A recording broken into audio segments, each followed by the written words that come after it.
we've got our text, we've got our image ready to print.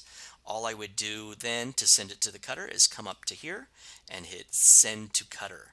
Now, if I'm logged in under my teacher account, this is grayed out. For some reason, it was installed in an admin account and I don't have admin rights. So I have to be logged in as an admin to do that.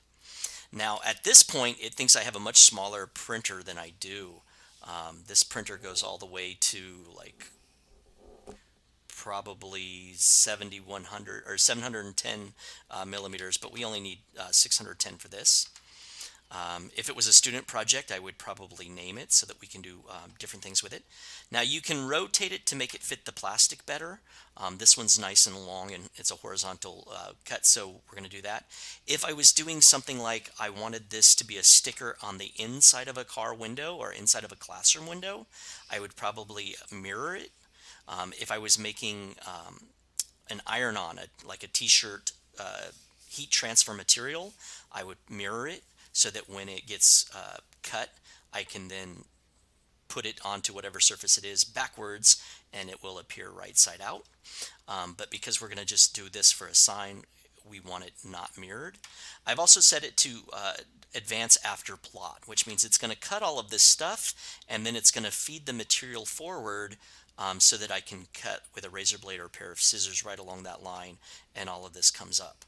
Now, instead of drawing a box around the outside, I select auto weed box. What that's going to do is it's going to draw a rectangle around this other to allowed me to weed just this inner part. It saves this little bit of material over here.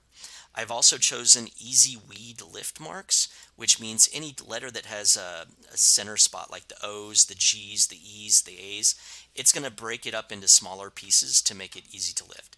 Now, some people don't ever need that. But I have found that very useful. Now, the weld text is here, and it's also, I'm going to cancel out of this for a second. It's also in here. You could have welded the text. If it was a fancy calligraphy font where some of your letters cross over each other, the cutter would have cut out the M and then cut out the A.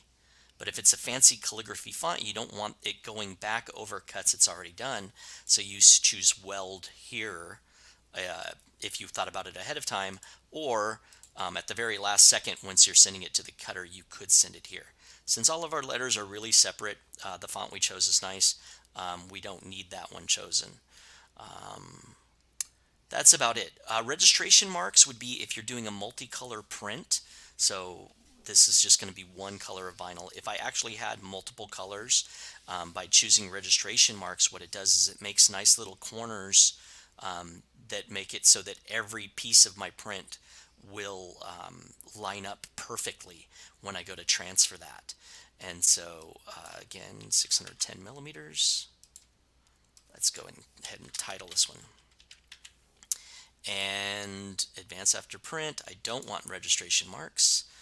You would also choose, if you had multiple colors, separate by color, and it would allow you to print it one piece at a time. Even though your image might have 13 colors and you have 13 colors of vinyl, you would print it one at a time. Everything is set, and I would, at this point, I would hit cut now.